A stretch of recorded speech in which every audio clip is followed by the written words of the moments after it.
Teve um momento que eu achei até que ele ia chorar, sou sincero para você.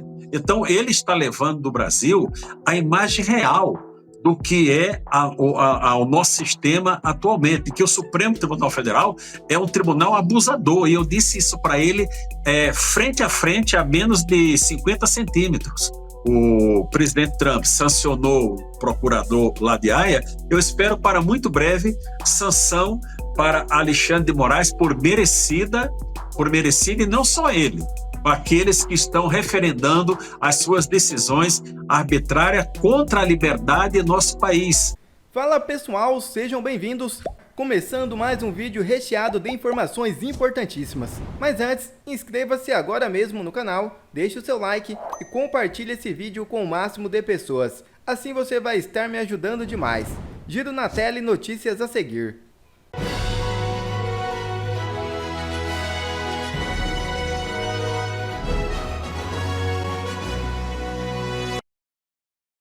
Trump anuncia tarifas recíprocas e cita etanol brasileiro como alvo. É isso mesmo. O presidente dos Estados Unidos assinou nesta quinta-feira uma ordem para a implementação de tarifas recíprocas mirando países que, segundo seu governo, impõem impostos desproporcionais sobre produtos americanos. Um dos principais alvos da medida é o etanol brasileiro, que enfrenta uma tarifa de 18% no Brasil, enquanto o etanol dos Estados Unidos paga apenas 2,5% para ser vendido no mercado americano. O governo brasileiro já havia sido alertado sobre possíveis sanções no setor de etanol, mas o impacto pode se estender a outros produtos. As tarifas não serão aplicadas de imediato. O secretário de Comércio dos Estados Unidos afirmou que um estudo será finalizado até 1º de abril, identificando os países que serão alvos das novas taxas. A implementação ocorrerá gradualmente, caso a caso, priorizando os países aos quais os Estados Unidos possuem os maiores déficits comerciais. Trump justificou a medida alegando que busca justiça no comércio internacional. Senador dos Estados Unidos questiona PGR anti-violação de direitos no Brasil. Shane Jett cobrou explicações ao PGR Paulo Gonet. O senador norte-americano Shane Jett, representante do estado de Oklahoma, enviou uma carta ao Procurador-Geral da República do Brasil, Paulo Gonet, cobrando esclarecimentos sobre as recorrentes denúncias de censura e violações de direitos no Brasil. O parlamentar expõe a Gonet preocupação com a realidade brasileira relatada por diversos advogados, jornalistas e cidadãos. Jett deixa claro que, uma vez comprovadas, ficam caracterizadas violações previstas em tratados internacionais e afronta a Constituição Federal. O senador mencionou a visita da Comissão Interamericana de Direitos Humanos e a Relatoria Especial para a Liberdade de Expressão ao Brasil, para levantar em que pé se encontra a liberdade de expressão no país. Jett cita denúncias de arbítrios praticadas por ministros do Supremo Tribunal Federal, cerceando as liberdades de imprensa e de expressão, ao empreender uma ofensiva contra parlamentares. Para ele, trata-se de ameaça direta à democracia e à independência dos poderes. O parlamentar norte-americano disse ainda que é papel do Ministério Público Federal defender a ordem jurídica, o regime democrático e os direitos sociais individuais indisponíveis. O político advertiu para sanções internacionais e citou o projeto de lei contra censores que tramita no Congresso dos Estados Unidos, que poderia impor penalidades aos governos que pratiquem censura ou violações de direitos humanos. Abre aspas. Solicitei esclarecimentos sobre as medidas adotadas pelo PGR para combater as ilegalidades noticiadas na imprensa brasileira e internacional, diante da possibilidade de sanções norte-americanas. Fecha aspas. Afirmou Shane Jett. Paulo Gonet achou que passaria despercebido, não vai não. O cerco está se fechando contra a ditadura brasileira. A reunião das famílias que eu participei foi devastadora. Os depoimentos, a Mariana, filha do Oswaldo Eustáquio, a Luísa, filha do Clesão, enfim, um jornalista que mostrou a tortura que sofreu, só estava fazendo a reportagem.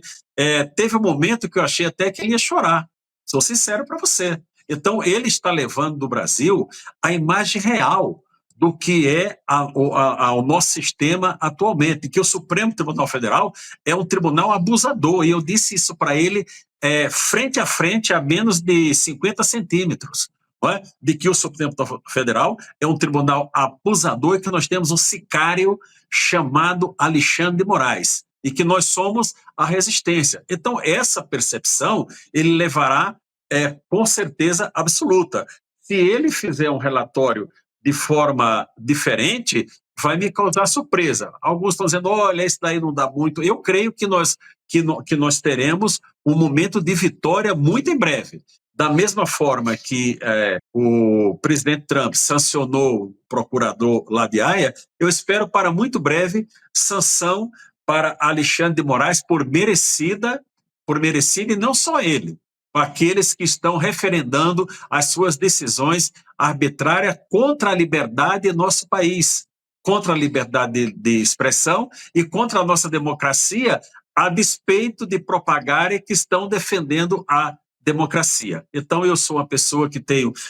eu não estaria, Constantino, fazendo a luta que estou, se eu não acreditasse em vitória. Eu acredito numa vitória, sim. Ela será abreviada. A vitória abençoada do presidente Trump está antecipando, abreviando aquele sofrimento que nós teríamos por mais tempo. Nós teremos frutos em muito breve com relação ao Felipe Martins. O caso do Felipe Martins derrubará autoridades aqui neste país. Nós temos mais uma informação de um relacionamento familiar de uma pessoa da OEA com policiais, que eu estou só deixando a dica, não é? Só deixando uma pista, mas que nós temos bala na agulha, nós temos e muita. So here in our new media seat today, we have Chris Pavlovski, an entrepreneur who has a strong passion for protecting freedom of speech. Chris started the video sharing platform Rumble in 2013 with a mission of protecting a free and open internet from censorship by big tech and governments around the globe. The platform has always been a place for independent creators to share their authentic opinions, and they have always included President Trump, in contrast to the way he was censored by other platforms in years past. Since its founding, Rumble has grown exponentially, recently marking 67 million monthly active users. It's a lot of users. If you're watching right now and interested in sitting in this seat, you can apply, whitehouse.gov/newmedia. With that, I will take your questions. And Chris, why don't you kick us off on this very busy news day? Carolyn, thank you very much to you and President Trump. It's an honor to be sitting here in the new media seat for the White House press briefing and to be able to demonstrate why freedom of expression is so important. Rumble was the victim of censorship at the hands of multiple foreign governments. It's clear there are still many countries who oppose free speech and even target American companies. Can you describe what the administration will do to protect U.S. interests and values worldwide? Sure. Well, thanks for the very important question. And I think that free speech and ending censorship, both here at home and also abroad, is an important part of President Trump's agenda. I think first, President Trump has led by example on this front as the leader of the free world, the president of the United States, with his show of access and transparency on a daily basis. The president takes questions from all of you almost every single day and really reveals what he's thinking and feeling, and I think that serves as a great example to the rest of the world. As for tangible actions that the president has signed, he did sign an executive order, I believe on day one, certainly within the first week of this administration, to restore free speech and stop government-sponsored censorship here at home. And the EO made it very clear that federal employees are not allowed to engage in any activity that would infringe upon the American people's right of free expression. Pessoal, primeiro, isso aqui é um impacto direto no Brasil, porque a secretária de imprensa aqui do Trump, a Caroline, ela está dizendo que não haverá mais apoio dos Estados Unidos para o aparato de censura em outros países, que é exatamente o que ocorreu nesse caso da USAID, né, a NED, Atlantic Council, dando dinheiro supostamente para combater a desinformação, só que no final das contas, se acabar, né, acabou indo para fazer censura. Então isso daí acabou. E o segundo e mais importante ponto deste vídeo especificamente é o seguinte: o Chris Pavlovski, ele saiu do Brasil com o Rumble, que é o concorrente do YouTube, é uma plataforma de rede social de vídeos, porque ele não queria se submeter às ordens de censura de Alexandre de Moraes. Ordens essa que o Elon Musk acabou brigando para tentar manter o X no Brasil, foi banido, com a história da Starlink congelada, aquela história toda que vocês sabem. E agora, aquilo que eu venho falando há um bom tempo para cá está acontecendo. O Rumble retornando para o Brasil é uma humilhação para Alexandre de Moraes. É um desafio. Eles estão falando basicamente o seguinte: olha, Chris Pavlovski está conectado ao Trump e retornando ao Brasil. Vamos ver se o senhor Alexandre de Moraes continuará, utilizando a sua mão de ferro para censurar não só brasileiros, mas prejudicando também empresas norte-americanas. E isso tem um impacto direto para as próximas eleições brasileiras. Porque caso você não se recorde, a Rede X ela foi banida do Brasil justamente durante a eleição municipal. Ela foi um laboratório durante a eleição municipal brasileira de 2024, onde o Alexandre de Moraes ficou olhando o comportamento das pessoas e as votações sem que haja plataforma X, sendo que é na plataforma X que nascem as narrativas, É ali que a esquerda se relaciona para tentar emplacar suas narrativas, jornalistas se expressam, chefes de Estado fazem declarações públicas, viram documentos e o mundo todo acontece. Depois dali vai para outras plataformas, para Instagram, Facebook, YouTube e outras mais como o WhatsApp. Então a eleição de 2026, sem contar com esse conforto, com esse ambiente de censura que ocorreu no Brasil em 2022 e também em 2024, a eleição de 2026 ela já promete ser mais livre por este ponto. E ainda, a gente não vai ter em 2026 um Alexandre de Moraes presidindo ou sequer dentro do Tribunal Superior Eleitoral. Alexandre de Moraes, Benedito Gonçalves, dentre outras pessoas que usaram e abusaram da censura. E graças a Deus isso tudo está vindo à tona. Eu finalizo aqui, lembrando para vocês que nós estamos aqui em Washington, D.C., numa missão para resgatar a nossa democracia, para resgatar a liberdade no Brasil, porque realmente nós estamos vivendo um novo momento. E todas as autoridades que a gente encontra, a gente fala desse caso da USAID, dentre outros, e eles estão, todos concordam, muito cientes em um ponto. Esse escândalo é muito grande. E ainda vai ter muita coisa para vir à tona. É por isso que a gente tem pedido foco no Brasil, porque são alguns bons bilhões de dólares que foram para dezenas de países. Então eles estão cientes que uma remessa desse dinheiro foi no Brasil, isso daí desequilibrou a balança eleitoral e a gente tem que corrigir isso, não permitindo que a gente tenha mais um aparato de censura, um complexo industrial de censura, como se fala aqui, para para calar a oposição, porque só a direita que era vítima, só os conservadores basicamente, ou melhor, as pessoas que não eram de esquerda que eram vítima dessa censura. Então, bons ventos estão retornando ao Brasil, muita gente sendo desbloqueada e Deus quiser, esse tem que ser o sentimento perene, permanente. Mas para isso, vale lembrar o que os pais fundadores da América nos alertavam. O preço da liberdade é a eterna vigilância. Caso seja comprovado algum tipo de ingerência, algum tipo de colusão entre alguma força política brasileira e potências estrangeiras, ou a USA, por exemplo, o que poderia acontecer do ponto de vista jurídico no Brasil? As eleições de 22 poderiam ser questionadas? Haveria alguma responsabilização do partido político, da liderança política na pessoa física? O que aconteceria? Olha, Carlos, em último caso, se tudo isso... Vamos pensar do pior para o melhor, e tudo é ruim. Então, o pior é a possibilidade que nós tenhamos tido fraude. Fraude é um crime gravíssimo e que torna nulos os atos todos que ocorreram mediante fraude. Então, se de alguma maneira houve uma influência desse deep state, você falou Estado profundo, esse Estado paralelo, enfim, durante o governo Biden, no período eleitoral brasileiro, isso pode resultar numa caracterização de fraude. E essa fraude torna nulos os atos, repito, eleitorais gerados mediante fraude. Se isso não ocorreu diretamente, ainda assim, ou seja, se não houve uma influência direta em partidos, ou em políticos, ou em tribunais, se isso não ocorreu diretamente, ainda assim pode ter ocorrido indiretamente, porque no momento em que se estimula, ou se influencia, ou se financia a opinião pública por meio de ONGs, por meio de agências de checagem, por meio de pesquisas universitárias que não são espontâneas, mas geradas por influência desse deep state norte-americano denunciado pelo Musk. Nesse momento, a gente tem a opinião pública também sendo fraudada.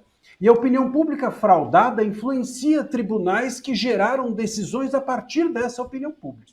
Então, tudo isso é muito grave, porque ou a gente teve uma fraude durante o período eleitoral, quer dizer, se essas denúncias forem confirmadas e comprovadas, então a gente pode ter tido diretamente uma fraude que resulta em nulidade dos atos eleitorais ocorridos, ou a gente pode ter indiretamente essa fraude caracterizada pela influência da opinião pública que motivou essas decisões. Quem aqui não se lembra, por exemplo, durante 2022, que foi o ano mais censório do ponto de vista eleitoral que nós tivemos? Quantas decisões não resultaram em censura de conteúdos jornalísticos, não resultaram em censura de perfis de jornalistas, mas perfis de políticos, de partidos também. Tudo isso foi motivado, amparado em quê? Em agências de checagem. Agências de checagem eram objeto, eram prova, eram reforços para as decisões judiciais dos tribunais eleitorais. Se essas agências não estavam trabalhando de forma espontânea, é óbvio que essas decisões também são nulas por conta de terem se baseado em uma opinião pública fraudada ou, no mínimo, influenciada por um dinheiro, algo que não deveria ocorrer. Então a gente está diante de algo que, se olhar para cá é grave, se olhar para lá é grave. Não tem como não ser grave se esses fatos, se essas denúncias forem comprovadas. É necessário que a gente faça essa CPI para ontem. A gente está aqui muito conversando, o senhor Vaca veio para cá, o senhor Vaca foi para lá, a OEA, não sei o que mais. A gente tem que olhar agora, deixa o senhor Vaca ir embora para a Colômbia e vamos olhar aqui para o nosso pasto. E o nosso pasto é CPI da USAID, CPI da USAID para ontem, para a gente investigar tudo isso antes que chegue um novo ano eleitoral no ano que vem e a gente corra novamente o risco de nós termos eleições, vamos dizer assim, não tão transparentes. Pois é, eu queria perguntar para o deputado Ramagem essa questão da CPI, que poderia investigar sobre eventuais interferências estrangeiras no processo eleitoral brasileiro. O senhor é delegado da Polícia Federal, e então tem uma experiência também em questões de investigações. O que o senhor acha? É possível, fisicamente possível, é factível comprovar essa ingerência, ou ela acaba acontecendo através de ONGs, por exemplo, muitas vezes ligadas a partidos, mas não exatamente partidos, acaba acontecendo de forma mais dissimulada, então se torna mais difícil comprovar de forma definitiva uma ingerência estrangeira através de doações, de pagamentos, de recursos, etc. O que está aparecendo, primeiro, é que está vindo um grande pacote de apuração dos Estados Unidos. Muito já se revelou em pouco tempo de investigação de todas as interferências e financiamentos dessa USAID. Se fala, né, de interferência na Jamaica, na Sérvia, no Egito, diversos países. No Brasil ainda não há o pacote. Parece que está se construindo para trazer ao Brasil tudo o que foi feito. Como foi feita essa interferência no nosso sistema democrático brasileiro, na nossa soberania nacional. Se foi feito por ONGs, se foi feito diretamente a meios de comunicação e mais, a instituições públicas nacionais.